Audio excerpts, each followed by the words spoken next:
इस पैराग्राफ के पहले न्यू कंजर्वेटिज्म आफ्टर 1815, इस पैराग्राफ के पहले हम लोग जो देखे उसमें हम लोग समझ में इतना समझे कि लिबरलिज्म का जो अलग अलग मीनिंग है।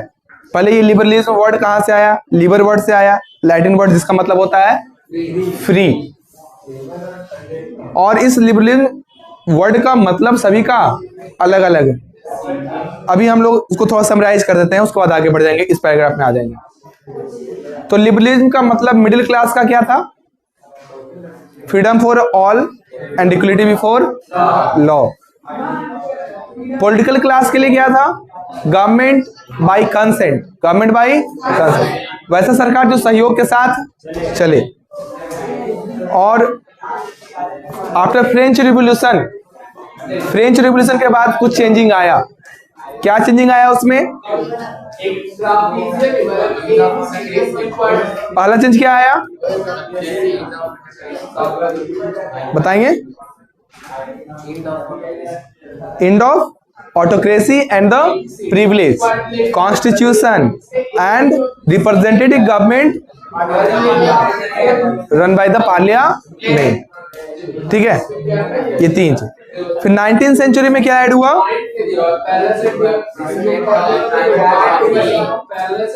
प्रॉपर्टी को सम्मान देना।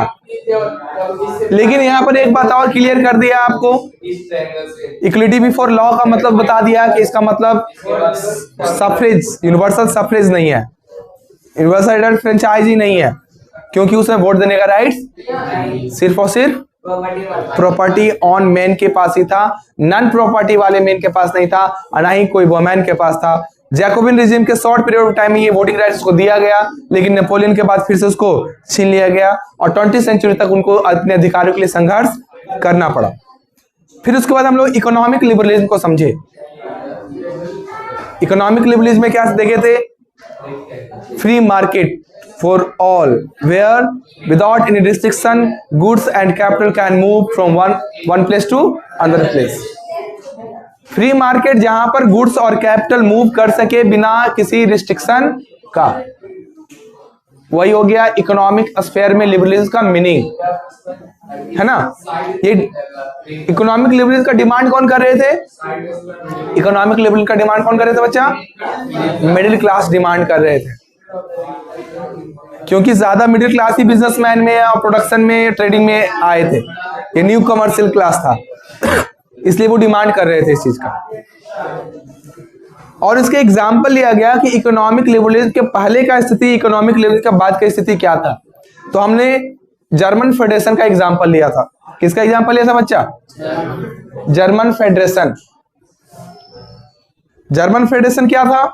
39 स्टेट का रीजन का एक फेडरेशन था, जिसमें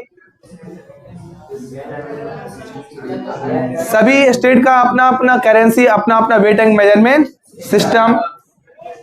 किसी भी लोगों को, ट्रेडर को 1833 में हैम्बर्ग से न्यूरेमबर्ग से जाना होता था तो 11 कस्टम बैरियर को पार करना होता था। हर एक कस्टम बैरियर में 5% टैक्स लगता था, और क्योंकि कैलकुलेशन अलग अलग था तो ये काफी कॉम्प्लेक्स और टाइम कंज्यूमिंग हो जाता था। एग्जाम्पल दिया गया कि वानिली, हैम्बर्ग, न्यूरेमबर्ग और अलग अलग जगहों पर उसका पैमाना अलग अलग हो जाता था, जो कि काफी कॉम्प्लेक्स मेजरमेंट का इशू हो गया और बिजनेस करने में हार्ड। इसके लिए 1834 में क्या बनाया गया था? कस्टम यूनियन, जिसका नाम था जेलबुरीन। प्रूसिया के लीडरशिप में बना, प्रूसिया के अध्यक्षता में बना, और बाद में जर्मन स्टेट भी इसको ज्वाइन कर ली। फायदा क्या हुआ? सारे कस्टम बैरियर को खत्म कर दिया गया, 30 करेंसी से 2 करेंसी पे लाया गया, और रेलवे करेक्शन का भी डेवलपमेंट किया जाता, जिससे बिजनेस तो करना इजी होता ही है, साथ में नेशनल जो सेंटिमेंट है, नेशनल आइडिया का जो सेंटिमेंट है, वो भी स्प्रेड समय के साथ में धीरे धीरे हो जाता है।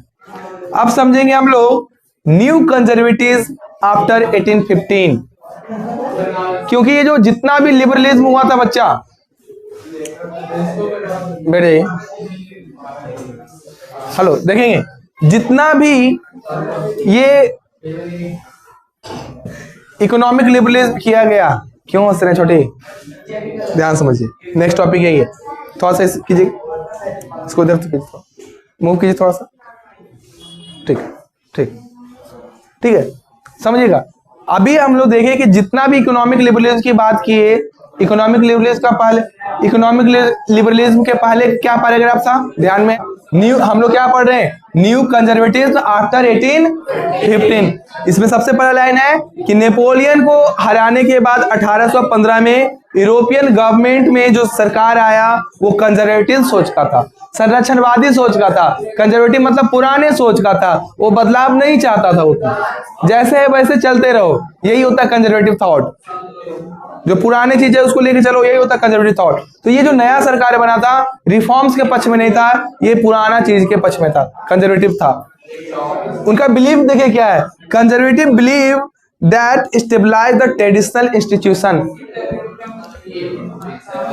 जो नया कंजर्वेटिव गवर्नमेंट बना उसका बिलीव क्या है बच्चा, कि जो हमारा ट्रेडिशनल इंस्टीट्यूशन है ऑफ स्टेट एंड सोसाइटी, जो हमारा ट्रेडिशनल इंस्टीट्यूशन है स्टेट और सोसाइटी के लिए, जैसे में क्या ट्रेडिशनल इंस्टीट्यूशन में क्या बोला जा रहा है, देखिए चर्च, क्या है बच्चा, church, social hierarchy, property, family, ये सब क्या है बच्चा, ट्रेडिशनल इंस्टीट्यूशन। किसके लिए ट्रेडिशनल इंस्टीट्यूशन है, स्टेट एंड सोसाइटी के लिए। और ये जो कंजर्वेटिव गवर्नमेंट आया है नेपोलियन को हराने के बाद 1815 में, इसका बिलीव है कि हमारा जो ट्रेडिशनल इंस्टीट्यूशन है वो फिर से स्थापित होना, जो ट्रेडिशनल इंस्टीट्यूशन है उसी को स्टेबलाइज करना चाहिए, उसको स्टेबलाइज करना चाहिए। ट्रेडिशनल इंस्टीट्यूशन का क्या क्या आ रहा है बच्चा, चर्च आ रहा है, सोशल हायरार्की आ रहा है, प्रॉपर्टी आ रहा है और फैमिली आ रहा है, और ये लोग चाह रहे हैं कि इसको फिर से स्टेबलाइज किया जाए।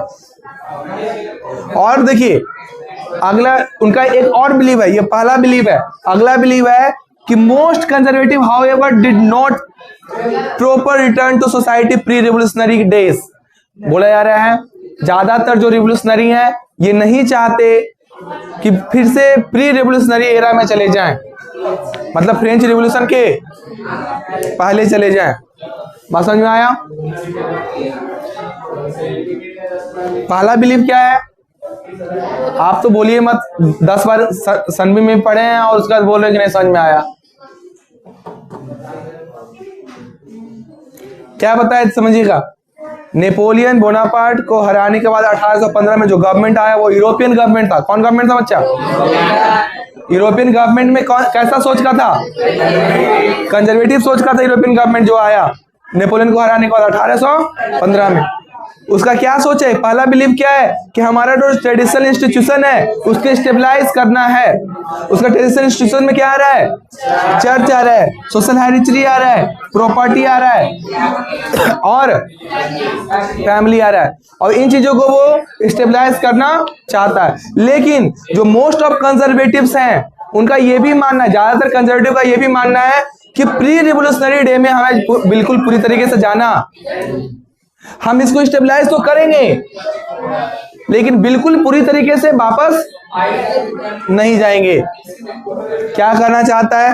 वो चाहता है कि जो नेपोलियन कुछ चेंज किया है, जो मॉडर्नाइजेशन किया है, उसको हमें अपना लेना चाहिए। ठीक है, उसको हमें अपना लेना चाहिए।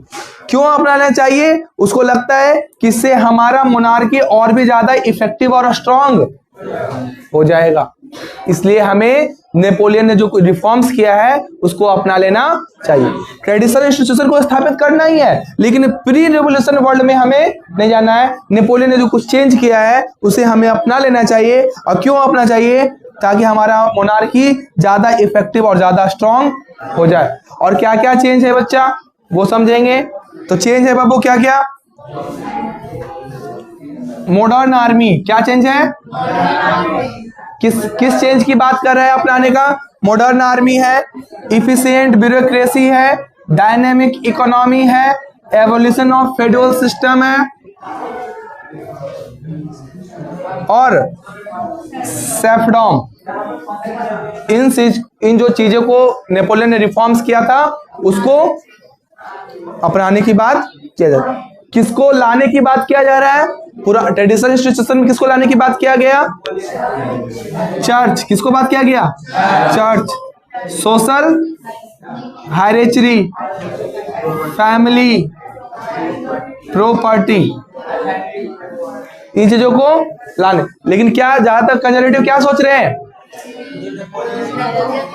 कि बिल्कुल पूरी तरीके से वापस नहीं जाना है। जो समथिंग चेंज किया है नेपोलियन, जिससे हमारा मोनार्की और भी ज्यादा इफिशिएंट और ज्यादा स्ट्रॉन्ग इफेक्टिव हो जाएगा, उसे हमें अपना लेना चाहिए। जैसे में क्या क्या?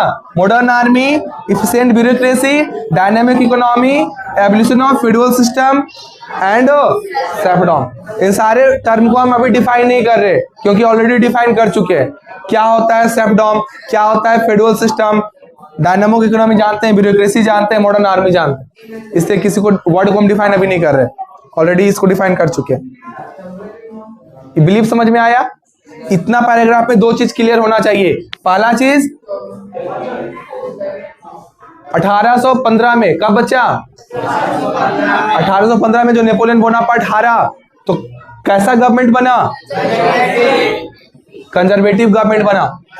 और कंजर्वेटिव गवर्नमेंट का बिलीव क्या था? पहला बिलीव ट्रेडिशनल इंस्टीट्यूशन को सोसाइटी और स्टेट के लिए फिर से स्टेबलाइज करना। कौन सा इंस्टीट्यूशन था समझ में आ गया? उनका दूसरा बिलीव क्या है कि जो नेपोलियन जो चेंजेस किया है उसको, नेपोलियन जो चेंजेस किया है उसको अपनाए। क्यों अपनाए? क्योंकि इससे हमारा जो मोनार्की है और भी ज्यादा स्ट्रॉन्ग और भी ज्यादा इफिशिएंट हो जाएगा। क्या क्या अपनाने की बात की गई? Modern army, efficient bureaucracy, dynamic economy, evolution of federalism and serfdom, है ना, इसको अपनाने की बात की गई। अब देखिए 1815 में जो यूरोपियन पावर नेपोलियन को हराया था, कौन कौन हराया था? ब्रिटेन हराया था। कौन हराया था बच्चा? रसिया, रूसिया, ऑस्ट्रिया। ये सब आपको किसको हराया था बच्चा? नेपोलियन बोनापार्ट को हराया था। और ये सब हराने के बाद एक सभा रखते हैं, कांग्रेस रखते हैं। कहाँ कांग्रेस रखते हैं बच्चा? वियना में। वियना में सभा रखते हैं। कहाँ? वियना में। जिसका अध्यक्षता कौन कर रहा था? Austrian chancellor Duke Metternich. सभा हो रहा था वियना में, अध्यक्षता कौन कर रहा था? ऑस्ट्रियन चांसलर ड्यूक मैटरनिक कर रहा था। कितना समझ में आया? कौन कौन हराया? ब्रिटेन, रसिया, ठीक है। थोड़ा सा अलग करवाइए। कीप साइलेंट बच्चे, ठीक है। ये सब हराने वाले देश थे। और सभा कहां पर किए? वियना में। कहां बच्चा? वियना में। उसका अध्यक्षता कौन कर रहा था? Austrian chancellor Duke Metternich. अभी इसके आगे देखेंगे क्या चर्चा हुआ। चर्चा हुआ बच्चा, देखिए वियना में हो रहा था ये मीटिंग, इसलिए इसको कहा गया treaty of Vienna. Treaty of Vienna 1815। इसका ऑब्जेक्ट क्या था ट्रीटी ऑफ वियना का? इसमें कुछ बातें कही गई। कहा गया कि नेपोलियनिक वार के समय में जो भी चेंज हुआ है, नेपोलियनिक वार के समय जो भी चेंज हुआ है उसको फिर से रीस्टोर कर दो। ठीक है, मतलब नेपोलियन ने जो भी चेंज किया है उसको फिर से बदलाव कर दो। ये किसमें तय किया गया? ट्रीटी ऑफ वियना 1815 में किया गया। पहला चेंज देखिए क्या किया गया। जो फ्रांस में बर्बन डायनेस्टी था उसको फिर से रिस्टोर किया गया फ्रांस में। लुई 16 किस डायनेस्टी का था? बर्बन डायनेस्टी का था। उसको फिर से पावर में ले आया गया ये कंजर्वेटिव गवर्नमेंट के द्वारा। और क्या किया गया बच्चा? फ्रांस जितने टेरिटरी जीता था उसको उससे वापस छीन लिया गया। देखिए France lost the territory and annex under the Napoleon. Napoleon के अंतर्गत जितना फ्रांस दूसरे को कब्जा किया था, फ्रांस से उसको वापस ले लिया गया। और ये दूसरा काम, ये पहला काम और ये दूसरा काम हो गया। तीसरा निर्णय क्या लिया गया ट्रीटी ऑफ वियना में? फ्रांस के चारों बगल देखिए, series of state were set up in the boundary of French. आजा यार, ठीक है। फ्रांस के बाउंड्री पर न्यू स्टेट बनाना ताकि भविष्य में फ्रांस फिर से अपने पावर को एक्सपेंड ना कर सके, ठीक है। फ्रांस के चारों बगल एक न्यू स्टेट बना देना ताकि फ्रांस भविष्य में अपना एक्सपेंशन ना कर सके। इसके लिए क्या किया गया? Kingdom of Netherland which included Belgium was set up in the north। देखिए क्या किया गया? पहला काम, किंगडम ऑफ नीदरलैंड और बेल्जियम को साथ मिलाकर नॉर्थ में सेटअप कर दिया गया। कहां सेटअप किया गया बच्चा? मतलब नॉर्थ में क्या किया गया? Kingdom of Netherland which included Belgium, उसको किस में सेटअप किया गया? नॉर्थ में सेटअप किया गया। आ गया। Second, Geneva added with Piedmont in the south. South में किसको किया गया बच्चा? अब देखिए यहाँ पर बैठे हुए ये नहीं सोचिएगा अभी तो समझ में नहीं आ रहा है, यूट्यूब पे देख लेंगे, दोबारा समझ लेंगे। यहां समझना है आप, यहीं पर, ये सिर्फ रिवीजन के लिए, ये नहीं आसपास हो जाना है कि अभी तो बस खाली बिली बैठ जाओ, नहीं तो कैमरा घुमाएंगे आपकी तरफ, सवाल करेंगे और थपड़ाएंगे और लाइव वीडियो पेरेंट्स देखेंगे। आपसे सवाल करें, सवाल किसी से भी होगा, हमला अचानक होगा तो बी अवेयर, और कैमरा के सामने होगा इंसाफ, कैमरा के सामने होगा बच्चा। नॉर्थ में मैंने क्या बताया? Kingdom of Netherland included with Belgium. South में क्या बताया? Geneva added with Piedmont, south में, ठीक है बच्चा। प्रूसिया को, तीसरा देखिए, Prussia was given important new territory on its western. West में किसको दे दिया गया बच्चा? प्रूसिया। प्रूसिया भी हराने वाला देश में था ना, तो प्रूसिया को वेस्ट का टेरिटरी दे दिया गया। उसके बाद ऑस्ट्रिया, मारेंगे ना ऐसा, आप कर रहे छोड़िए ऐसा। Austria was given control of the northern Italy. Austria को फिर क्या दिया गया? नॉर्दर्न इटली दे दिया गया।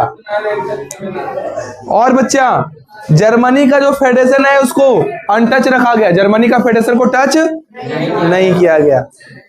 और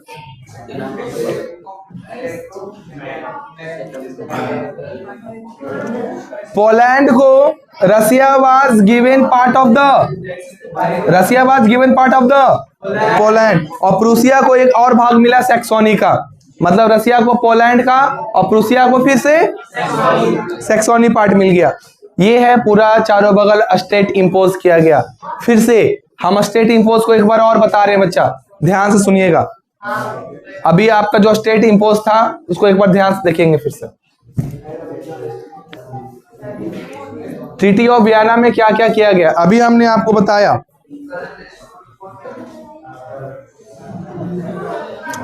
यहां से देखिएगा एक बार और रिवाइज। न्यू कंजर्वेटिव गवर्नमेंट 1815, क्या बताए थे? यहां से नेपोलियन को हराने के बाद एक नया यूरोपियन गवर्नमेंट बना जो कि किस सोच का था? कंजर्वेटिव सोच का था। कंजर्वेटिव जो सोच का था बच्चा, उसका क्या मानना था? उसका मानना था कि हमारा जो ट्रेडिशनल इंस्टीट्यूशन है उसको फिर से स्टेबलाइज कर देना है। ये किसका सोच है बच्चा? कंजर्वेटिव का, ठीक है। उसमें क्या क्या आ रहा है?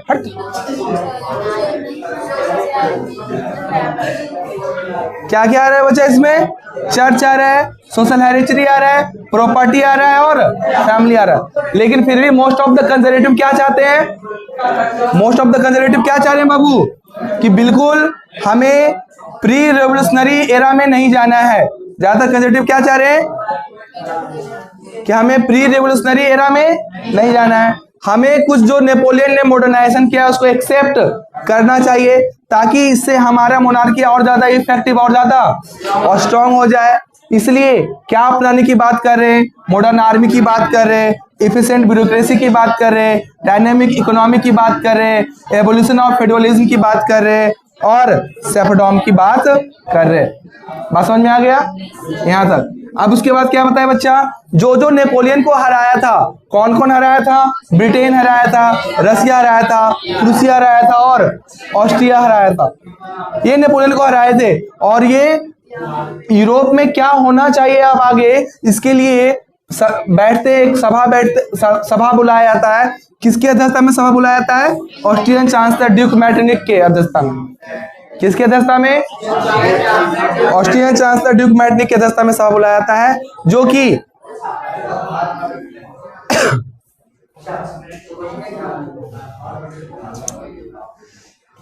तो ये जो सभा है बच्चा, इसको क्या बोलते हैं? Treaty of Vienna 1815। Treaty of Vienna 1815। इसका ऑब्जेक्ट क्या था? नेपोलियन के टाइम में जो भी चेंज हुआ है उसको फिर से बदल देना। जैसे में क्या, सबसे पहले क्या किया गया? बर्बन डायनेस्टी फ्रांस में उसको रिस्टोर किया गया। दूसरा काम क्या किया गया? नेपोलियन ने जितना दूसरे के क्षेत्र को कब्जा किया था उसको फिर से वापस फ्रांस से छीन लिया गया। और भविष्य में फ्रांस एक्सपेंड ना करे, इसके लिए क्या किया गया बाबू? इसके लिए चारों बगल फ्रांस का बाउंड्री पे न्यू स्टेट इंपोज किए गए। नॉर्थ में kingdom of Netherland included with Belgium. Kingdom of Netherland included with Belgium north में। साउथ में Geneva added with Piedmont. Geneva added with Piedmont. Prussia को क्या दिया गया बच्चा? वेस्टर्न पार्ट दिया गया। यहां पर ही ध्यान में रखिएगा, प्रूसिया को वेस्टर्न पार्ट भी दिया गया, प्रूसिया को एक सैक्सोनी पार्ट भी दिया गया था, नीचे लाइन में था। ठीक है, तो प्रूसिया को वेस्टर्न पार्ट और प्रूसिया को सैक्सोनी का पार्ट। ऑस्ट्रिया को क्या दिया गया बच्चा? Northern Italy. ऑस्ट्रिया को, रसिया को पोलैंड, रसिया को पोलैंड। और जो जर्मन कॉन्फेडरेशन था 39 स्टेट, उसको अनटच रखा गया, उसको डिस्टर्ब नहीं किया गया। ठीक है, और इतना करने का मेन इंटेंशन क्या था बच्चा? मेन इंटेंशन ये था कि जितने सारे मोनार्की को नेपोलियन हटाया था उसको फिर से वापस ले आए।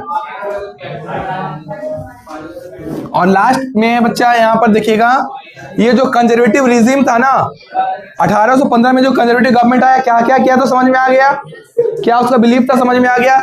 ये कैसा था? ये ऑटोक्रेटिक था। क्या था बच्चा? निरंकुश था। कैसा था? निरंकुश।